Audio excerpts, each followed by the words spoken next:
Yep, that's me. You're probably wondering how I ended up in this situation.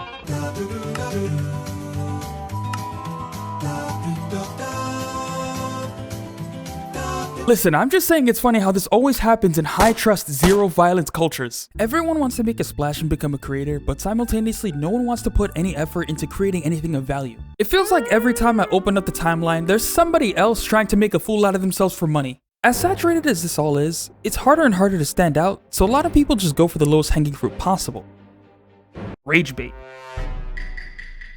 But we're not talking about something like back in 2005 where it's a prank versus prank sort of thing. I mean people going out of their way to be as obnoxious as possible. I don't know if anyone else has noticed, but content creation as a whole has changed. Rather than putting any effort into improving as a person or, like actually trying to be funny, it's devolved into a place where people just look for the clip, constantly looking for the clip. Create for the clip.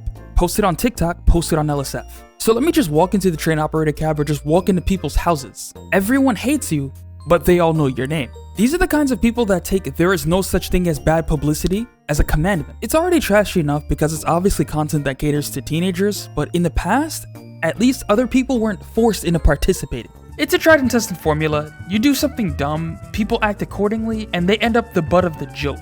You have people like Johnny Somali out here spouting the most racist stuff at random Japanese train riders and then getting a bunch of free exposure for messing with a bunch of Korean statues, and then looking up the history of those statues.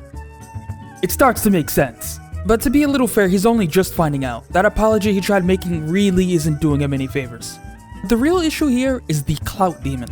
The desperation for fame and attention. I'm sure you all knew that one kid in the bag of class that thought he was funny but all he did was make the cool teacher cry?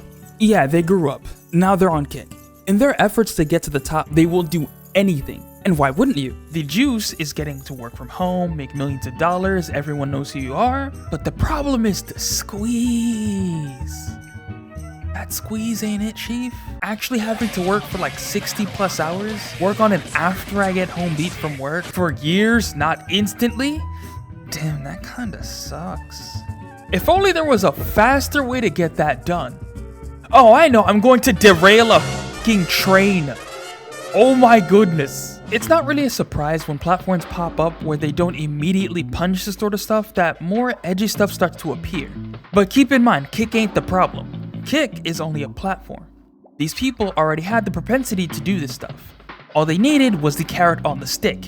Just the thought of that sweet internet fame. But the worst part of it all is that a lot of the platforms you see this stuff happen on directly incentivize it. See, the thing about a lot of these algorithms is that a lot of the slop it pulls from operates as a black box. They don't care what the content actually looks like, all they can see is that it elicits a reaction. So as long as they keep reporting this sort of behavior, you're damn straight it's gonna keep happening. And that's probably the worst part of it, it's that it works. The only catch being you'll be known for being an arse and then nothing else. But they don't care if they're publicly flogged because that's literally the entire point. It's like that guy who dined and dashed on that homeless woman. Sound off if you remember his name. They generally can't formulate any sort of an audience on their own, so what they do is huff off the fumes of the people giving them all of this earned media. People that react to what they do. So the only real solution is accountability.